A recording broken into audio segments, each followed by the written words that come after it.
Hey everyone, I had not planned to make a new video before the new year. We were setting some things up for January and I thought I had a clear runway.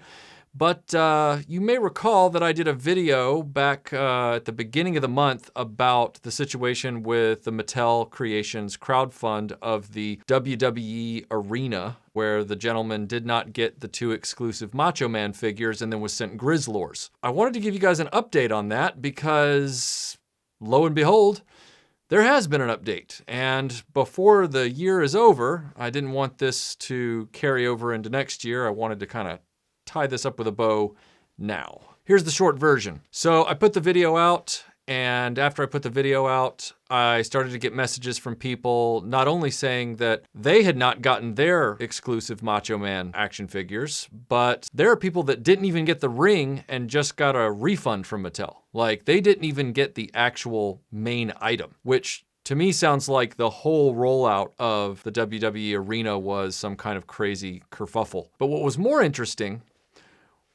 was that there was a Facebook WWE action figure toy group, and some people who support the channel, I guess, are members of that group, and they sent me some screenshots that were going on because the video that I did was being discussed in one of those groups. And in that group was a guy named Steven Ozer. Now, for those of you who are WWE Mattel people, I did not know who this person was. It had to be explained to me by the people who were kindly keeping me updated on what was going on. He is apparently one of Mattel's WWE team members. I don't know if he's a sculptor or an action figure designer, but he's definitely one of their representative frontmen on social media as well. He was part of this group, and he was in the chat with them, and he was telling them, oh, this is an easy fix. This isn't a big deal. This is an easy fix. There are a lot of reasons that answer that I saw irritated me, because if the fix is so easy, then why is it taking one person sending up a flare and hoping that a YouTuber who doesn't give a crap about what these companies think of him will choose to do a video about this after vetting his information? It just seemed very glib, the whole, oh, this is an easy fix. There are a lot of people who aren't gonna get that fix, if it is what Steven said it was, which was a fix, because he is not apprised of the situation that was going on with this individual. I'm not a member of that Facebook group, so I told this Steven guy,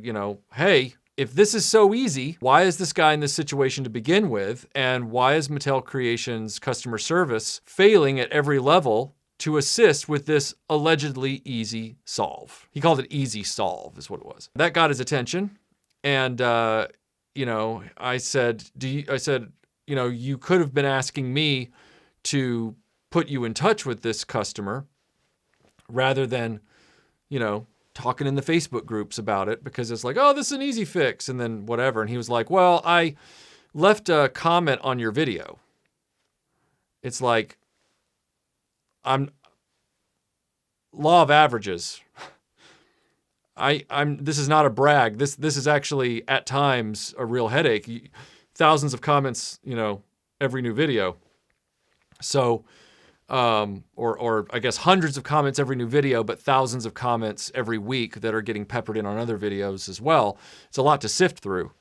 And I made it very clear how to easily get in touch with me. My Gmail is public and all kinds of other stuff.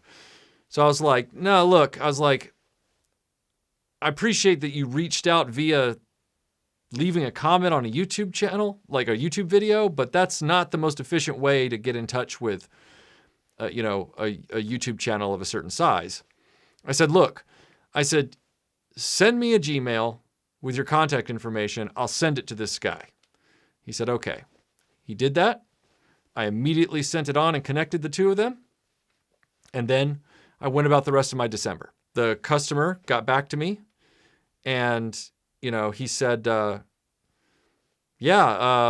Steven was able to help me out, and I got, my 2 Macho Man figures from him. That just raises further questions. Now keep in mind, Mattel Creations customer service had officially closed this case and told this guy, we can only refund you $15 a piece, and that's it.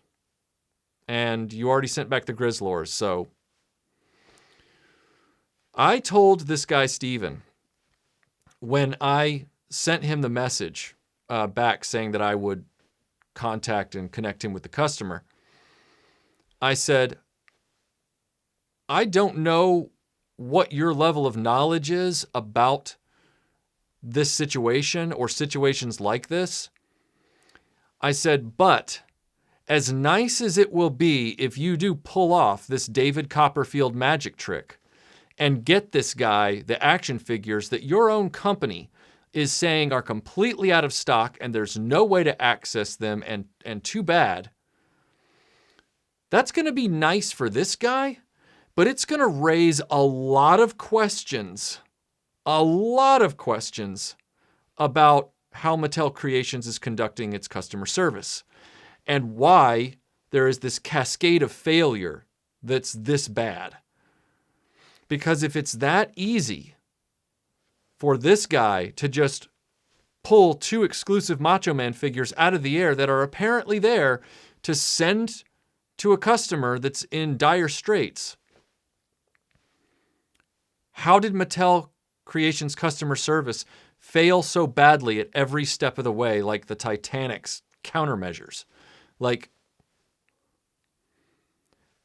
I have serious doubts based on the fact that there are more people who didn't get the Macho Man figure. There are even more people who didn't get an arena. I have serious doubts that the fix that Steven was able to provide for this customer is something that has been overlooked and could be applied to every customer. I don't think that's possible. More concerning is the fact that in order to get compensation or, getting a problem rectified through Mattel Creations over a crowdfund, you have to go to these lengths. In other words, you have to get the story boosted by a channel like mine and then hope that a Mattel rep who's not actually a customer service rep, who may be a front-facing marketing guy like Steven is, or a promotional face, whatever you want to call him, that he sees it and then thinks enough of it to comment on it, which then gets the screenshot back to the person who's not in the group, which then gets that person to be proactive enough to contact Steven, which then makes Steven or somebody like him proactive enough to contact. You see how this, there is no way that this should make everybody feel better about Mattel Creations at this point. Oh, the guy got himself his figure's great. Happy day. Everything's good. No, it's not good. This is bad. This is very bad. It's very nice what Steven did for the guy. It's very nice that the guy got what he had been owed. But even the guy said in his email, and I'm paraphrasing, but he said something to the effect of, I'm really going to, reconsider a lot of these things in the future because of what happened. He admitted that, if I hadn't reached out to you, Michael, and if you hadn't decided to actually look into this and then do a video, he goes, I know I wouldn't be here right now. And he and I both agreed that's very scary when you're talking about Mattel Creations customer service. There is clearly a front-end standard customer service process that is broken, connected to a crowdfund that is being mismanaged. And in this case, I don't just mean this item. I mean, this doesn't bode well for Mattel Creations as an operation. And then you have this kind of, I don't want to call it VIP access because there's no VIP to it. It's more like the squeaky wheel tenacious access, the backdoor break-in. You have to kick in the back door and, grab the person and say, who's in charge here and who do I need to scream at? Which is no suitable customer service process at all that anybody should have to go through. And that's almost verbatim what this guy had to do. He had to find somebody who was willing to kick in the back door and point a Harrison Ford finger and say, who do I have to talk to get some answers around here? And then you have to find someone willing to give you those answers and then go an extra step. But I don't think that Steven is on armed or capable or has the resources to go that extra step for every single person who has experienced this. I think in this case, this guy just kind of got lucky. And that doesn't bode well for the other Mattel Creations customers. I think it's ridiculous that this customer had to go through this. And even though this particular Mattel representative helped him out, it doesn't put a beautiful sunset on the Mattel Creations problem. This problem isn't over. This just raises more questions. The corporate crowdfunding thing is still very much a no-go with me. And people like this poor customer here and others would be wise to stop and consider this before they jump into these projects. Now you might say, well, Hasbro hasn't had that problem. Well, we know for a fact that Hasbro really had a rocky start, even trying to get things shipped to people and, quality control with the Sentinel and everything like that. It's been pretty inconsistent. And now, as we've seen from the rollout of some of their G.I. Joe classifieds and their recent Dungeons & Dragons action figures, the quality control has gotten really bad. Like, by some accounts, NECA bad, snapping off hands and arms and stuff, which was happening already with the G.I. Joe retro line, the 3 3/4-inch retro line figures, but it has now gotten to their 6-inch lines. So Hasbro, with their, current financials that we talked about a little while back, the Magic the Gathering problem that's going on, and with their quality control problems overall, and with Mattel Creations with this crowdfunding thing, I wouldn't bet my money on anything beyond basic pre-orders with these companies, and I don't. If it's a crowdfund, nope.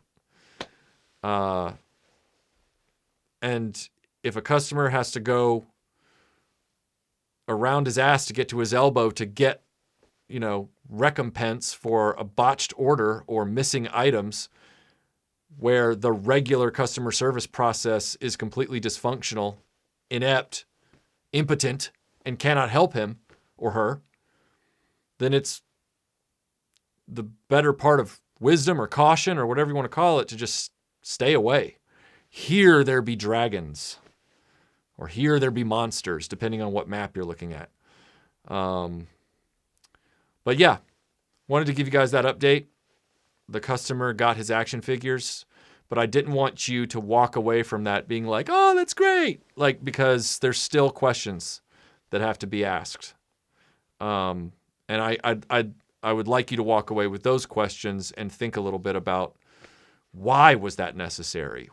And why, if it was that easy for this guy to solve this problem, did the problem not get solved to the point that all of this was necessary?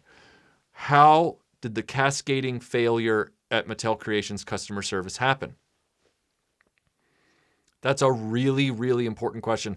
And keep in mind, it's not just this guy. There are other people who did not get their Macho Man figures, and there are some people, more than one, who did not get their arenas at all. All right. So with that, I'm done with this story, and we can move on to 2023.